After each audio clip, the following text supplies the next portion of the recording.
ఈ మండల స్థాయిలో అధికారులందరూ కలిసి, అలాగే ట్రైనర్స్ ఉన్నారు ఇక్కడ, యోగా ట్రైనింగ్ పొందిన వాళ్ళతో సహా మేము కూడా పాలు పంచుకుంటున్నాము. యోగా అనేది ఆరోగ్యానికి చాలా ముఖ్యమైనది. ఇది నేను కూడా చాలా గురువుల దగ్గర యోగా ప్రాక్టీస్ చేసినాను. ప్రతిరోజు ఉదయం మనం కొంత ధ్యానం చేసి ఆరోగ్యాన్ని పెంచుకోవడానికి ఎంతో ఉపయోగపడుతుంది. ఇప్పటి నుంచే మన పిల్లలకు కూడా నేర్పడం, కానీ మనం వాకింగ్ చేస్తుంటాము. అట్లాగే యోగా కూడా ధ్యానం అనేది ఒకటి, శ్వాస మీద ధ్యాస పెట్టి చేయొచ్చు. కొంతమంది ఇంకో విధంగా చాలా రకాలు చెప్తారు, కానీ మనకి ఏది మంచిది అనిపిస్తే దాని ప్రకారంగా చేసుకోవచ్చు. అట్లాగే మనకి ఇప్పుడు మీడియా, మన యూట్యూబ్లో కూడా చాలా బాగా చెప్తారు. కొన్ని ఏమన్నా మనము ఈ చేతుల్లో ఈ రబ్ చేసుకోవడం వల్ల కూడా, తర్వాత కొన్ని పాయింట్స్ ఉంటాయి, అక్కడంతా మనము కొంత ప్రెజర్ పెడితే కూడా మనం మెడిసిన్ వాడకుండానే కొన్ని రోగాలు మనం నయం చేసుకోవచ్చు అన్నమాట. మన దినచర్య అనేది మనము తినే ఫుడ్ మనం ఏదో ఒకటి తినడంలే టిఫిన్ చేసుకుని వెళ్ళిపోదామనే కాదు. టిఫిన్కి కూడా మనం వాడే అవి చాలా తక్కువ రేటుకి దొరుకుతాయి. మన పల్లీలు ఉంటాయి కదా, వేరుశనగ పల్లీలు, అవి నైట్ నానబెట్టుకొని ఫ్యామిలీ మొత్తం తింటే కూడా మంచిది. అది చాలా మంచి ఫుడ్. అది అంటే మనకు కాస్ట్ తక్కువ ఉంటుంది. అది మనం ఇడ్లీ, దోశలు ఇవన్నీ చేస్తాం, వీటికి కూడా చాలా టైం తీసుకుంటుంది, కాస్ట్ కూడా ఉంటుంది. ఏమంటే ఒక పల్లీలే కాదు, ఒక రోజు తింటే మంచిదని అనుకున్నాను. వారంలో ఒక రోజు మనం అట్లా విధంగా మన ఫుడ్ కూడా ఒక విధంగా తినడం, ఈ తర్వాత జొన్నలు వాడడం, కానీ రొట్టెలు తింటున్నారు చాలామంది. మనకి చాలామంది షుగర్ పేషెంట్స్ ఎక్కువ ఉన్నారు. ఆ షుగర్ పేషెంట్స్ దీంట్లో ఉన్నారు లేదు, కానీ అందులో నేను ఒక్కడిని ఉన్నాను. కాబట్టి షుగర్ రావడం వలన మాకు ఇవన్నీ అవసరం వస్తుందన్నమాట. ఫుడ్ కంట్రోల్ ఒకటి, ఏ విధంగా ఉండాలి ఎట్లా అనేది. ఒకసారి నాకు ఒక క్యాంపు మధ్యాహ్నం నడుచుకుంటూ వస్తుంటే ఎండకు ఇంటి ముందే వచ్చి పడిపోయినాం.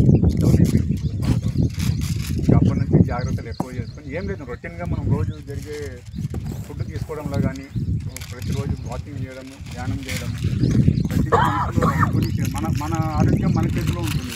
ఏదో పక్క వాళ్ళు చెప్పడం కానీ, ముందు మనం చేసుకుంటే కానీ మన ఆరోగ్యం సెట్ కాదు. మెడిసిన్ వాడాలి, కానీ అది అత్యవసర పరిస్థితుల్లో ప్రతిదాన్ని మెడిసిన్ మీద కాదు, మనకు మన శరీరంలోనే ఉంటుంది, దాన్ని ఎదుర్కొనే శక్తి ఉంటుంది. కాబట్టి దాన్ని మనం మేలుకొల్పి ఆ విధంగా చేసుకోవాలని నా ఉద్దేశం. నాకు తెలిసింది నేను చెప్పినాను. ఇంకా ఎవరైనా చెప్పాల్సింది డాక్టర్ గారు ఉన్నారు, మీరు కూడా చెప్పండి కొన్ని. అదే ఇది మనకు ప్రతి స్కూళ్ళల్లో అన్ని చోట్ల ఇప్పుడు మన ప్రధానమంత్రి గారు చేస్తున్నారు. ఆయన ఆ విధంగా చేస్తూ ఆరోగ్యం కోసం, ఇది భారతదేశంలో ఈ యోగా అనేది మనకుండింది. ఇది ఇతర దేశస్తులు చేస్తూ దీన్ని చాలా ఇంప్లిమెంట్ చేస్తున్నారు, దాని ఫలాలు పొందుతున్నారు. మనం ఎందుకు దీన్ని మనం ప్రచారం చేసి అందరికీ తెలియజేయాలనే ఉద్దేశంతోనే మన సీఎం గారు కానీ, ప్రధానమంత్రి గారు కానీ వాళ్ళ స్థాయిలో వాళ్ళు చెప్తున్నారు. కాబట్టి మనం అందరం దీన్ని కవర్ చేసుకొని ఆరోగ్యంగా ఉండాలనేది వాళ్ళ ఆశయం. కాబట్టి ఆ విధంగా మనం కూడా ప్రయాణం చేయాలని కోరుకుంటుంది. అందరికీ ఈరోజు వచ్చి సమావేశమై ఈ మా ఎండిఓ గారు ఏర్పాటు చేసిన ఈ కార్యక్రమానికి మేమంతా మండల స్థాయి అధికారులంతా వచ్చినాం. కొంతమంది రాలేదు, ఇక్కడ ఉన్న వాళ్ళు దగ్గరలో ఉన్న వాళ్ళంతా అదే అన్నారు. ఈ ప్రోగ్రామ్ ఎట్లా ఉంటుంది, ఈ షెడ్యూల్ చెప్తారు. తర్వాత ఆ షెడ్యూల్ ప్రకారం మనం సమావేశమై ఈ కార్యక్రమం జయప్రదం చేయాలని కోరుకుంటున్నాం. మీ అందరికీ నా యొక్క కృతజ్ఞతలు తెలియజేస్తున్నాను. Thank you.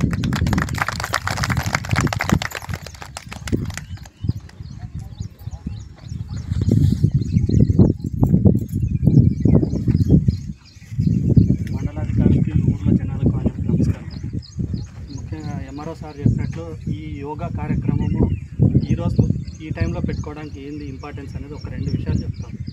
ఒక మనిషి పొద్దున లేచినప్పటి నుంచి సాయంత్రం వరకు ఎన్నో పనులు చేసుకుంటాం, కానీ పొద్దునే యోగా చేయడం వల్ల ఉపయోగం ఏంటంటే బిఎంఆర్ అని ఒకటి ఉంటుంది. అంటే మన బాడీలో ఉండే శక్తి, ఒక రోజు మనం తినేది కానీ, మనం చేసే పనులు కానీ, దాంట్లో పొద్దున ఉత్పత్తి అయ్యే శక్తి అనేది రోజు వరకు వర్తిస్తుంది. పొద్దునే మనం లేజీగా ఉన్నామనుకోండి, రోజు మొత్తం మనకి నిస్సత్తుగా అనిపించడం కానీ, పని చేసుకోవడానికి ఇంట్రెస్ట్ లేకపోవడం కానీ అన్నీ ఉంటాయి. ఇట్లాంటివన్నీ పోగొట్టుకోవడానికి మన పూర్వీకులు, ఇది మన భారతదేశం నుంచి వచ్చిండే ప్రక్రియ ఇది యోగా అనేది. మన పూర్వీకులు ఏం చేశారంటే పొద్దున్నే వ్యాయామం చేసుకోవడం, యోగా చేసుకోవడం వాళ్ళు అప్పుడే కనుక్కున్నారు. రాను అది అంతరించిపోయింది. మళ్ళీ ఇప్పుడు దాన్ని మనం అవగాహన తీసుకొని రావాలా, అందరికీ తెలియాలా, ఈ టైంలోనే చేయాలా, బ్రహ్మముహూర్తంలోనే లేచి చేసుకోవాలా అనేది, ఒక బిఎంఆర్ సెట్ చేసుకోవాలనేది ఇప్పుడు మళ్ళీ మనం తీసుకొస్తున్నాం. దాని ప్రకారంగా ఒక షెడ్యూల్ ప్రకారం ఈ టైం నుంచే చేయాలి. అంటే ఎప్పుడు చేసినా మంచిదే, కానీ పొద్దున్న చేస్తే ఒక 10 ఎక్కువ ఉపయోగం ఉంటుంది దానికి. పొద్దునే మనం యాక్టివ్గా ఉన్నామంటే రోజు బాగా చేసుకోవచ్చు. అట్లా ఈ యోగా చేసుకోవడం కానీ సరైన ఆహార పద్ధతులు పెట్టుకోవడం కానీ దాని ప్రకారం చేసుకుంటూ పోతే ఉపయోగం ఉంటుంది. ఇంకా వేరే ఏమన్నా మన బీపీ కానీ షుగర్లు కానీ ఇంకో ఏమన్నా రోగాలు ఉన్నా అవన్నీ యాక్టివ్ ఏమీ రాకుండా కొంచెం ఇప్పుడున్న పద్ధతుల్లో ఎట్లయినా వస్తాయి, కొంచెం లేట్ అవుతుంది అంతే. ముఖ్యంగా ఇంకా కరోనా టైంలో అందరు చూసింటారు, చాలామందికి పీపీలు ఇచ్చింటారు. అవి వాటి అవసరం లేకుండానే మనము ప్రాణాయామం చేసుకుంటే మన ఊపిరితిత్తుల శక్తి పెంచుకోవచ్చు. రేపొద్దున కరోనా లాంటి ఏమన్నా ప్రాణాంతక వ్యాధులు వచ్చినా కూడా ఇబ్బంది లేకుండా ఉంటుందని ఈ ప్రక్రియ పెట్టడం జరిగింది. వాటర్ తాగేది చెప్పండి. ముఖ్యంగా అందరూ చేసే నిర్లక్ష్యం ఏంటంటే నీళ్ళు మనం ఏమనుకుంటాం తిన్న తర్వాత ఒక చెంబు తాగేస్తాము సరిపోతుంది అనుకునేది చాలా పొరపాటు. ఒక మనిషి రోజుకి 5 నుంచి 6 లీటర్ల నీళ్ళు తీసుకోవాలి. అది ఒకటేసారి తీసుకుంటే ఏమవుతుంది, ఒకటేసారి బయటకు వెళ్ళిపోతుంది. విడిచి తీసుకుంటూ పోవాలి.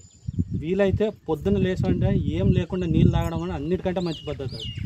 అది గోరువెచ్చని చేసుకొని తాగితే చలికాలం ఉందని చెప్పి తక్కువ తాగడం అట్లాంటి పొరపాట్లు జరగకుండా కరెక్ట్గా ఒక రోజుకి 5 నుంచి 6 లీటర్లు నీళ్ళు అనేది అన్నిటికంటే మంచి ఔషధం.